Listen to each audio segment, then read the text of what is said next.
Helium இந்த பூமியில இந்த பிரபஞ்சத்துல ஹைட்ரஜனுக்கு அடுத்தபடியா அதிகமாக இருக்கக்கூடிய ஒரு வாயு வந்து ஹீலியம்.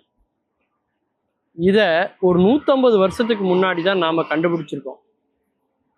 இதை கண்டுபிடிச்ச பெருமை எந்த நாட்டுக்கு உண்டு தெரியுங்களா? நம்முடைய இந்திய தேசத்துக்கு தான் உண்டு. ஹீலியம் ஒரு நிறமற்ற, மனமற்ற, சுவையற்ற ஒரு வாயு. இந்த வாயுனுடைய பயன்பாடு இன்னைக்கு அதிகமா இருக்கு.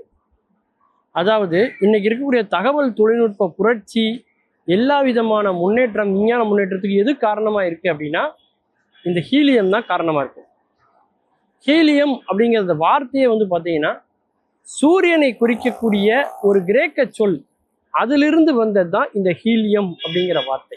இன்னைக்கு நம்ம என்ன நினைச்சிட்டு இருக்கோம், அந்த தனிமம் வந்து ஒரு ஹைட்ரஜன் பலூன் சொல்றோம் இல்லையா, ஹீலியம் பலூன் அப்படின்னு சொல்ற மாதிரி பலூன்கள்ல அடைக்கப்படுது இது அப்படின்னு ஒரு சில இதுல தான் இதனோட பயன்பாடு இருக்கு அப்படின்னு நம்ம நினைக்கிறோம். அப்படி கிடையாது.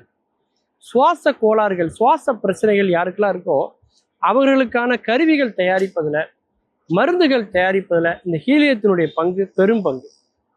அது மட்டும் இல்லை, இன்னைக்கு எப்போ எடுத்தாலும் நம்ம வந்து ஸ்கேன், நம்ம வந்து அல்ட்ரா மாடல் ஸ்கேன் அப்படின்னு அல்ட்ரா ஸ்கேன் எடுக்கிறோம், அப்புறம் வந்து எம்ஆர்ஐ ஸ்கேன் எடுக்கிறோம், சிடி ஸ்கேன் எடுக்கிறோம். இந்த மாதிரி எல்லா ஸ்கேன்களையும் பயன்படக்கூடியது இந்த ஹீலியம் தான்.